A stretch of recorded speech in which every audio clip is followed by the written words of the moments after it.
Hi, everybody. Welcome to our workshop this evening. It is entitled Managing Depression, 5 Practical Steps.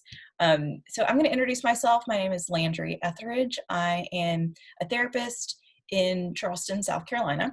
I do counseling for individuals and couples in South Carolina, and I also offer coaching services to people worldwide, virtually. I'm thrilled to have Mary Emmeline Dawson with us today.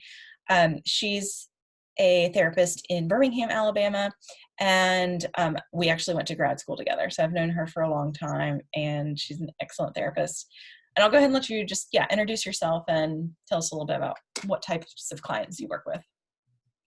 Thanks, Landry. I'm excited to be here. Like she said, I'm Mary Emmeline. I work at Samford University in Birmingham, and I am a support coordinator for undergraduate and graduate students. And that just means that students come to me with emotional, academic, physical, all types of issues, and I do brief counseling with them and then get them connected to resources on and off campus. Awesome. So I'm going to start off by just letting us sort of ground into this moment. So we're just going to do a really brief breathing exercise just to sort of settle us in so that we can absorb some of this information that we'll be covering this evening. So if you feel comfortable, if you'll close your eyes, I'll close my eyes, or you can just lower your gaze if you feel more comfortable doing that. So just close your eyes, taking a deep breath in. And long exhale out. A deep inhale in.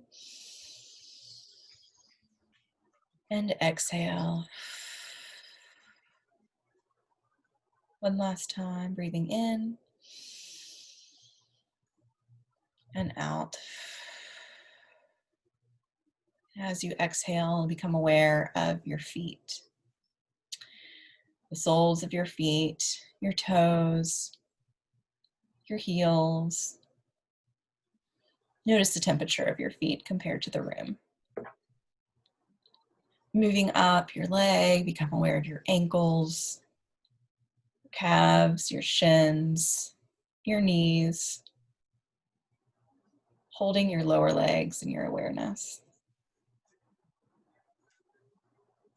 Become aware of your upper legs, your thighs, hamstrings, quads. Notice if you're holding any tension in your legs. Become aware of your pelvis, where you're seated, sitting on a chair, couch. Notice any tension in your lower back. Moving up your spine, become aware of your mid-back. Become aware of the front body and your belly. And now noticing the movement of your rib cage in and out with your breath. Become aware of your fingertips and your hands,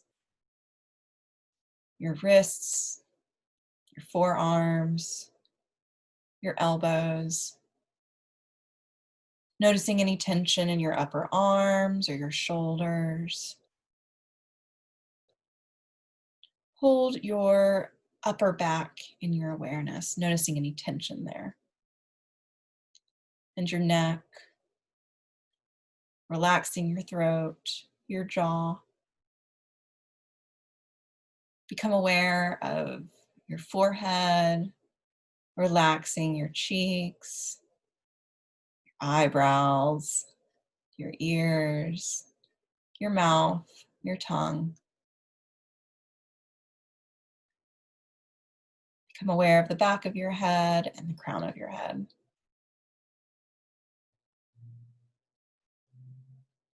Now, if you feel comfortable, you can place your hand on your heart, noticing your breath in and out, holding the entirety of your body in your awareness. Sensing gratitude for all that your body does for you throughout the night, during the day. Now become aware of the room, any sounds that you hear, the temperature of the room, the feel of your shirt on your back, and opening your eyes when you're ready.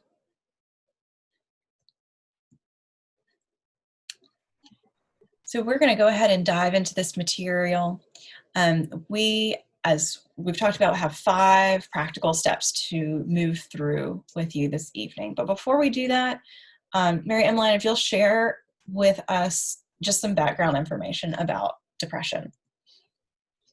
Yeah, I'm going to talk about why we experience depression first. I want to give just a brief overview and let you know that we're focusing on major depressive disorder.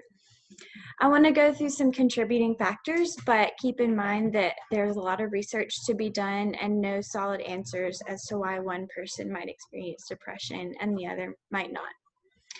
The first factor is a chemical imbalance, which is just a medical condition.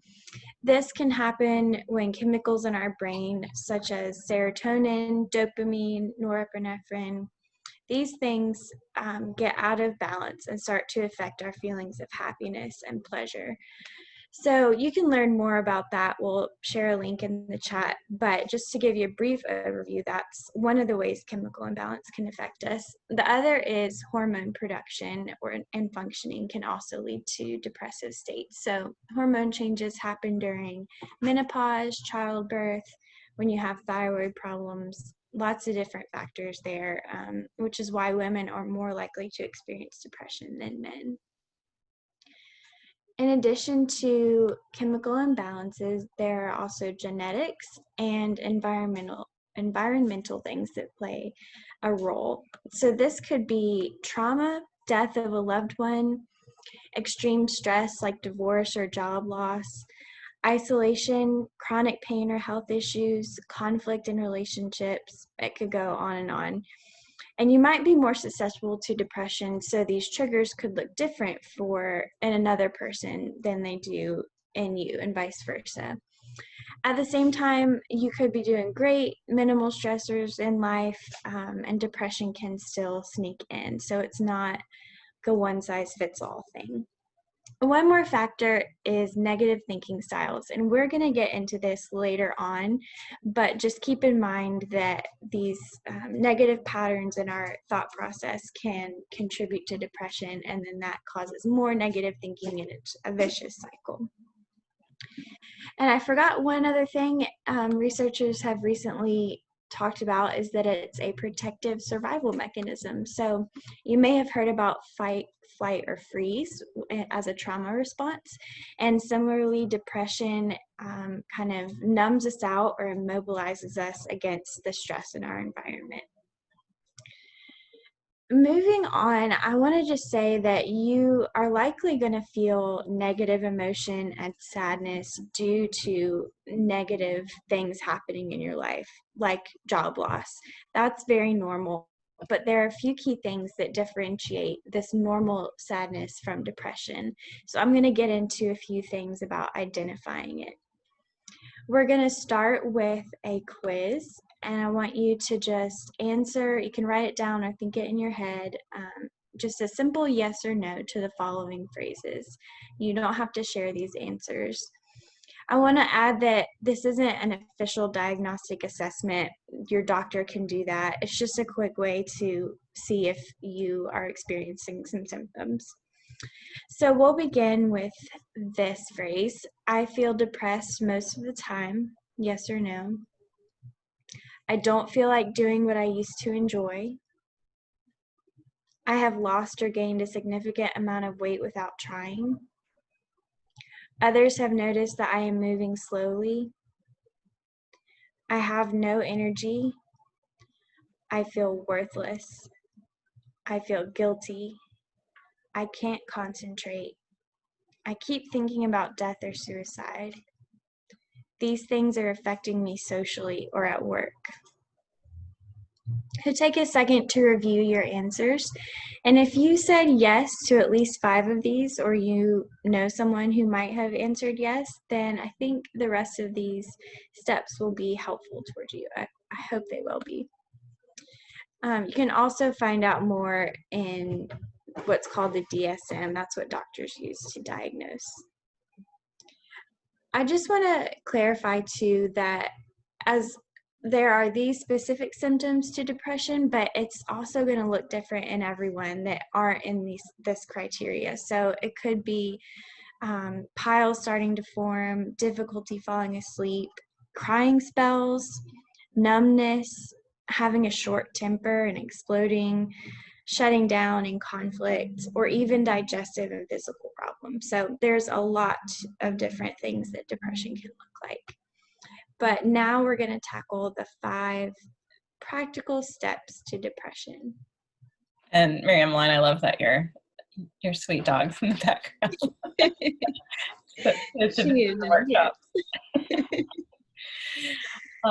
Okay, so I'll start with this first step, and there is a worksheet that can be used in conjunction with this video, and I've placed it in in sort of the description of the video, so you're welcome to use that as you follow along.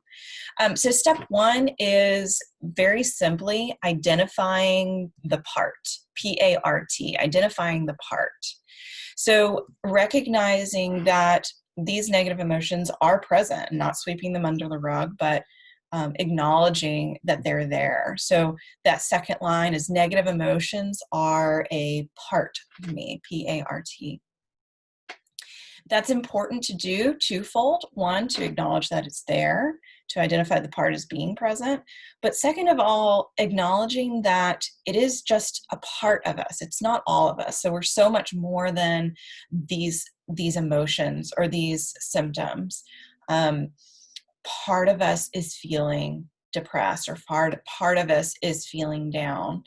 And so now that we've sort of recognized that it's there, it's not all of us, it's part of us. We're also a mother, a sister, a friend, a colleague. We can be happy and overjoyed at something else while we're sad about something. So we can feel these opposite emotions at once. So accepting it that it's there, but only part of us. Sort of the second step to part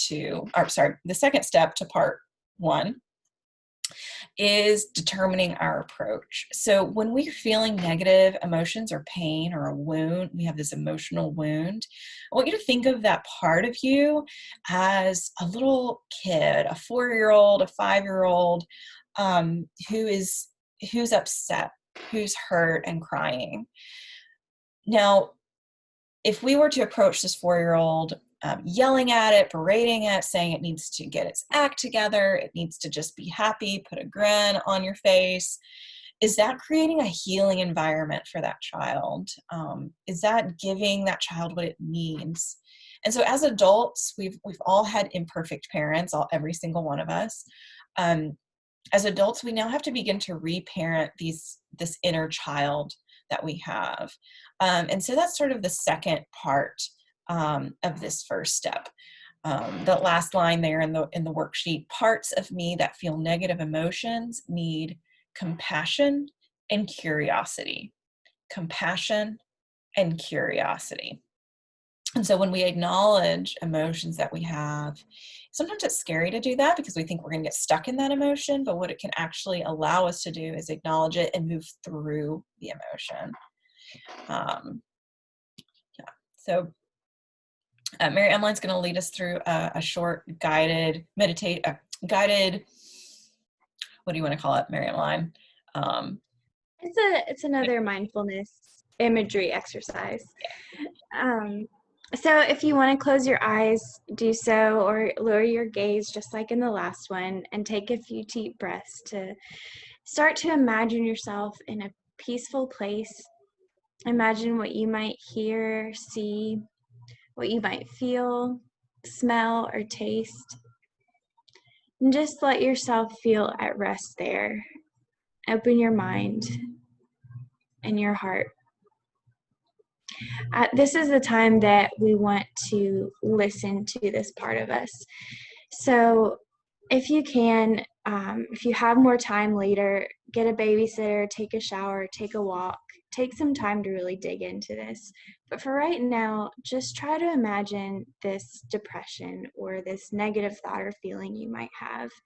If it helps to see it as an inner child, then that's great. I'm going to kind of use that image again, as Landry said, to guide us through this. But as you approach the child with compassion and curiosity, be sure that you are taking the time to listen to it. Because it's separate from you, you can listen to the negative thoughts that it brings and listen to what it needs. You don't have to be consumed by them. Ask the child what's wrong. Ask it what's hurting it so badly and how can you help? After a few seconds or minutes, however much time you have, you can start to care for it by making a plan. Maybe it's doing one thing to connect today. As you move through the emotion, we're going to follow with some ideas of how you can connect to this part and how you can move through it without judgment. That's great. I love that. Okay, so that brings us to step 2, which is, if you're filling in the blanks of the worksheet, connect to things that are life-giving. Connect to things that are life-giving. And so that second line there, that next blank, you can put an introvert or an extrovert in that, because that's going to partially determine what is life-giving for you. And so I want you to enter into those spaces that come next, ways that you can connect, reconnect to yourself, to other people, connect to these different aspects of yourself. So we have this physical body, we have an emotional body, we have our mind, we have our spiritual selves, and we have our social selves. So beginning to connect to these things that are life-giving, and a really great way to do that is to think, what has helped in the past? So for me, I know connecting physically with myself is not running, it's going to be yoga. Okay, so I know from the past what has worked and what hasn't worked. So take some time and think about, what are these different ways that I can connect to myself? I'm just going to list a few options that you can fit. There's some overlap here. Say journaling might be something you can do to connect with yourself emotionally and spiritually. So there's some overlap here. But take some time to think about ways you can connect physically, emotionally, spiritually, and socially. So that may be, how can I play? Maybe that's dancing, maybe that's having a game night, maybe journaling would be in there, movement, certain foods, religious practices, connection with other people, connecting with yourself, especially important if you're an introvert. And a way I like to distinguish introvert and extrovert is, an introvert's primary world is the internal world, and they're often refilled by being alone. Whereas an extrovert's primary world is external, and they often recharge by being with other people. So very similarly to step 2, step 3 is just the opposite. Disconnect from things that are not life-giving. So that's that next blank in the worksheet. Disconnect from things that aren't life-giving. And I've just put 3 empty spaces there. I feel like generally people know, oh, these are the things that are not life-giving for me. So for some people, it's going to be specific people who may be toxic or energy vampires for you specifically. It may be substances. I mean, alcohol is a known depressant. It is going to affect you in a certain way. And maybe it's time to step back from some of that, or begin to take a step back from that. Maybe it's stepping back from certain commitments. Maybe it's not time to be committed to hosting this event. Maybe stepping back from that. So disconnecting from things that are not life-giving. And step 4 is confront false beliefs. And Mary Ellen, if you want to kind of take over there. Yeah, so that first blank there is confront false beliefs. I'm going to go through some negative thought patterns and false beliefs that we tell ourselves. So as I'm talking, I want you to look at that next blank and think about which you tend toward. You may have multiple, but maybe your top two. Um, I'm connecting to my pet right now, if that's okay with everybody. um, so I'm going to go ahead and list these out and just keep these in mind. And at the end, we're going to create the story that you tell yourself and the truth that you remind yourself of based on these. So the first one is disqualifying the positive. An example of that is, I'm a decent mom, but anyone can do that. The second would be overthinking or ruminating. And that just means that when we're self-reflecting, it starts to become excessively negative and consuming and repetitive. There's also black and white thinking. This can apply to a variety of situations in your life, but I think specific to depression, it could be seeing yourself as bad or good depending on how you're feeling. And as we learned before, it's just a part of us and that feeling is valid. The next one is overgeneralizing. An example would be, this relationship didn't work out, so I'm never going to meet anybody. Self-blame is the next one. An example would be, my friend seems upset, it's probably something I did wrong, or my boss is in a bad mood, I probably messed something up. The next is catastrophizing. I can't pay this bill, I'll probably lose the house and be homeless forever. Unrealistic expectations. That might look like, I have to have the whole house clean by the end of the day, every day. Nothing less is good enough. And finally, overreacting. An example of that would be, my friend hasn't replied to my text all day, she hates me, everyone hates me. So we want to look at these and try to write a different narrative. And I'll just give you one example, but it's going to look different for everyone. We talked about disqualifying the positive. I'm a decent mom, but anyone can do that. So a different narrative might be, being a mom is really hard and I'm doing my best right now. I've done lots of good things for my kids. Just like we acknowledge the part, acknowledging these thoughts helps us to zoom out from being in the midst of them. We can try to see the situation objectively and confront them better. Because we create this distance, we can approach it as a separate part of us and decide what's true or not, and then move forward.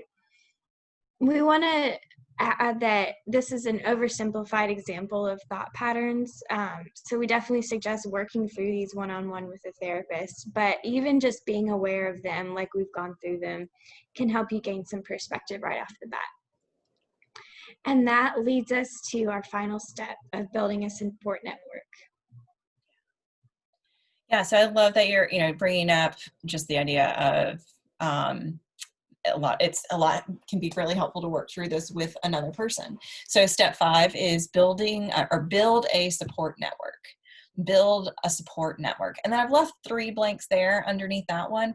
And it says 3 safe people I can connect or reconnect with. And then you can list those 3 people. A key word there is safe people. So it may not be helpful to connect to just anyone.